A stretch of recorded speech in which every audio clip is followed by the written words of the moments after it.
Welcome to social post. నేను Nihal. So America H1B visa ఏదైతే $100,000 pay చేయాలని ఎప్పుడైతే ట్రంప్ అయితే చెప్పారో అప్పటి నుంచి ఇండియన్ స్టాక్ మార్కెట్ ఎలా ఉంది, ఫర్దర్గా H1B visa impact Indian stock market మీద పడే అవకాశాలు ఉన్నాయా లేదా, దీని గురించి చెప్పడానికి ప్రస్తుతం మన దగ్గర రామచంద్రమూర్తి గారు ఉన్నారు, స్టాక్ మార్కెట్ అనలిస్ట్. ఒకసారి మన సార్తో మనం మాట్లాడదాం. Hello sir, welcome to social post. Hello అండి. సార్, ఇప్పుడు ఏదైతే అమెరికాలో ట్రంప్ H1B వీసా మీద $100,000 అంటూ చెప్పడం జరిగింది, ఆ ఇంపాక్ట్ మనకి ఇండియన్ స్టాక్ మార్కెట్ పైన ఏదైనా ప్రభావం చూపించే అవకాశాలు ఉన్నాయంటారా? డెఫినెట్గా అండి, కొంచెం ఎఫెక్ట్ అవుతుంది. యాక్చువల్గా ఆల్రెడీ వాళ్ళ స్టాక్ మార్కెట్ మీద ఐటీ కంపెనీస్ అన్నీ కూడా 2-3% నష్టపోయాయి. ఓకే. పర్టికులర్గా టీసీఎస్ అయితే 100 పాయింట్స్ డౌన్ అయింది, అలాగే ఇన్ఫోసిస్ 50 పాయింట్స్ డౌన్ అయింది, అలాగే విప్రో 25 పాయింట్స్, అలాగే ఇంకా అదర్ కంపెనీస్ ఉన్నాయి కదా, ఇది పెర్సిస్టెన్స్ 3%, తర్వాత కోఫోర్జీ 3%, ఇలా ఐటీ కంపెనీస్ మేజర్గానే. సో అవైతే వాటి యొక్క ఫాల్ని చూస్తుంటే కొంచెం అవి సెట్ అయ్యే మళ్ళీ ఎమ్మటే కూడా ఆయన దాన్ని అడ్జస్ట్మెంట్ చేశారు. అంటే మీరు ఆల్రెడీ ఎగ్జిస్టింగ్ హోల్డర్స్కి అవసరం లేదు, అలాగే కొత్తగా ఇప్పుడు చేసుకునే వాళ్ళకే కాబట్టి కొంత ఆగిందనమాట. అసలు ఇప్పుడు నా దగ్గర ఇప్పుడున్న డేటా ఒకటి మీకు ఇస్తాను. అసలు ఇప్పుడు H1B వీసాస్ ఏ కంపెనీస్ ఎన్ని రకాలుగా ఉన్నాయనేది మనం ఒకసారి చూద్దాం. ఫస్ట్ అమెజాన్ కంపెనీకి 10,000 H1B వీసాస్ ప్రెసెంట్ ఉన్నాయి. ఓకే. అలాగే టీసీఎస్కి 5,000 ఉన్నాయి. అలాగే మైక్రోసాఫ్ట్ వచ్చి 5,000, మెటా ప్లాట్ఫామ్స్ వచ్చి 5,000 H1B వీసా హోల్డర్స్ ఉన్నారు దానికి. అలాగే యాపిల్ ఇంక్ 4,000, గూగుల్ ఇంక్ వచ్చి 4,000, Cognizant technologies 3,000, JP Morgan 2,500, Walmart వచ్చి 2,400, డెల్లైట్ వచ్చి 2,300. ఇప్పుడు డేటా చూసుకుంటే ఎక్కువ కంపెనీలు యూఎస్పే ఉన్నాయి. అవును. సో కాబట్టి ఏంటంటే యూఎస్ కంపెనీస్కి మేజర్ ఎఫెక్ట్ వస్తుంది వేదర్ దెన్ ఇండియన్ కంపెనీస్ ఉన్నాయా సార్? ఎఫెక్ట్ ఉన్నాయి. టీసీఎస్ ఉంది, విప్రో ఉంది, ఇన్ఫోసిస్ ఉన్నాయి, H1B వీసా హోల్డర్స్ ఉన్నారు. అయితే ఇప్పుడు టీసీఎస్ ఈ కంపెనీస్ ఏం చేస్తున్నారంటే ఫారెన్ యూఎస్లో కనుక వాళ్ళు బ్రాంచెస్ పెడితే ఎక్కువ లోకల్ని తీసుకుంటున్నారు. ఓకే. కాబట్టి ఇండియన్ కంపెనీస్ యూఎస్లో ఉన్న ఇండియన్ కంపెనీస్కి ఎఫెక్ట్ లేదు, కానీ అలాగే యూఎస్ కంపెనీస్కి ఇక్కడ ఎఫెక్ట్ ఉంది. వాళ్ళకి ఏంటంటే ఇక్కడ నుంచి తీసుకెళ్ళి టాలెంట్ హంట్ అంతా అక్కడ ఉంది. కాబట్టి ఏమవుతుందంటే ఓవరాల్గా ప్రాబ్లం వచ్చి వాళ్ళకే ఎక్కువ ఛాన్సెస్ ఉంది. అయితే మన ఇండియన్ కంపెనీస్కి ఇమీడియట్గా కొంత ఎఫెక్ట్ కనపడుతుంది, బట్ అది డైజెస్ట్ అయిపోద్ది.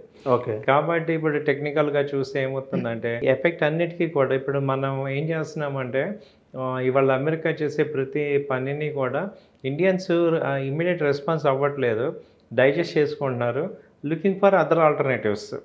రేదర్ దెన్ అమెరికా వాళ్ళ కాళ్ళు పట్టుకునే కన్నా వేరే కంట్రీస్ని మనం ఎక్స్ప్లాయిట్ చేయొచ్చు కదా అని బ్రిక్స్ అని నెక్స్ట్ ఆల్టర్నేట్ అని.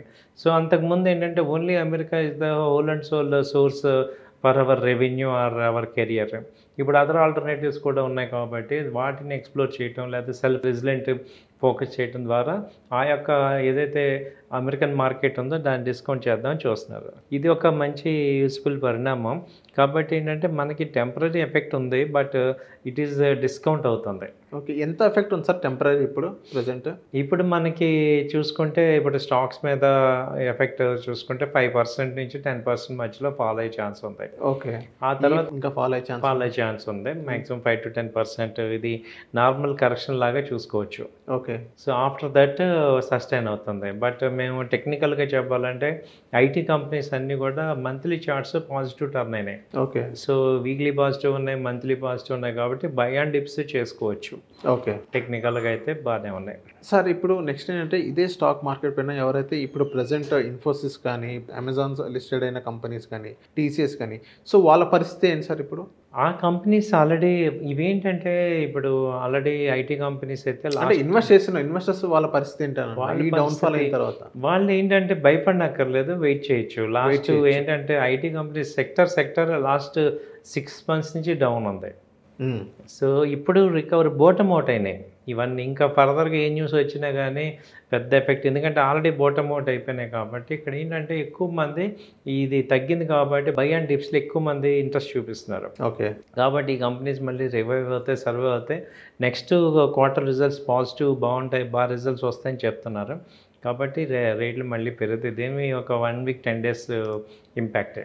ఈ ఎఫెక్ట్ అనేది minor effect, major effect sir? H1B అనేది ఇప్పుడు ఇక్కడ ప్రెసెంట్ మైనర్ ఎఫెక్ట్ అంటే అది మేజర్ అయ్యే అవకాశాలు ఉన్నాయంటారు? మేజర్ అయ్యే అవకాశాలు ఏమవుతుందంటే, ఇక్కడ అడ్వాంటేజ్ ఏం జరుగుతుంది, ఆన్‌లైన్ ఔట్‌సోర్సింగ్‌కి వెళ్ళే ఛాన్సెస్ ఎక్కువుంటాయి. ఇప్పుడు అక్కడ లేకపోతే కంపల్సరీ ఏంటంటే, ఒక కంపెనీ ప్రాఫిట్ ఓరియెంటెడే చూస్తది ఏదైనా. ఏ కంపెనీ అయినా గానీ సర్వైవల్ అవ్వాలంటే ప్రాఫిట్ చూసుకుంటది. ప్రాఫిట్‌లో మేజర్‌గా కాస్ట్ తగ్గించుకోవాలి, రెవెన్యూ పెంచుకోవాలి. సో, ఇప్పుడు గ్లోబల్ వైడ్ హెవీ కాంపిటీషన్ ఉంది కాబట్టి, ఆ కాస్ట్ తగ్గించుకోవడానికి ఎక్కువ చూస్తారు. ఓకే. ఇప్పుడు రేపు గూగుల్ కంపెనీకి లాస్ వచ్చిందనుకోండి, ట్రంప్ గారు ఇస్తారా? ఇవ్వరు కదా! లేదు. సో, కంపెనీస్ ఆలోచించేది ఓకే. ఎన్ని వీళ్ళు రిస్ట్రిక్షన్స్ పెట్టినా గూడా, అలాగే ఆల్ కంపెనీస్ లాసెస్‌లో ఉంటే ప్రెసిడెంట్ ఏం చేస్తారు? సో, వాళ్ళు అమెరికాకి ఫస్ట్ అని చూస్తున్నారు. బట్ ఓవరాల్‌గా ప్రాఫిటబుల్ టాలెంట్‌ని బట్టే కదా తీసుకునేది. అమెరికాలో టాలెంట్ లేకపోతే ఏం చేస్తారు? కంపెనీలు ఔట్‌సోర్స్ చేసుకుంటాయి. అవును. కాస్టింగ్ చూసుకుంటాయి. కాబట్టి దాన్నెవరు ఆపలేము. సో, ఇదేంటంటే ఓన్లీ టెంపరరీ తప్ప ఎక్కడ నాలెడ్జ్ ఉంటే తక్కువ దొరుకుతుందో అక్కడ కంపల్సరీ కంపెనీస్ మూవ్ అవుతుంటాయి. ఓకే. ఎందుకంటే దే లుక్ ఫర్ ప్రాఫిట్స్. అవును. కాబట్టి ఈ బిజినెస్ స్టాటిస్టిక్స్ ప్రకారం చూసుకుంటే మనది ఇండియన్ మార్కెటే బాగా cheap and quality market. Okay. కాబట్టి ఎట్లైనా మన సోర్స్ కావాల్సిందే వాళ్ళు. కాబట్టి టెంపరరీగా ఇది సెట్ బ్యాక్ తప్ప మళ్ళీ లాంగ్ రన్‌లో మళ్ళీ ఆళ్ళు వెనక్కి తీసుకోవాల్సిందే ఈ మ్యాటర్ అంతా. ఓకే. సో, పెద్ద విషయం లేదు. సో, థాంక్ యూ సార్ మా సోషల్ పోస్ట్ వచ్చినందుకు. థాంక్ యూ అండి. Thank you very much.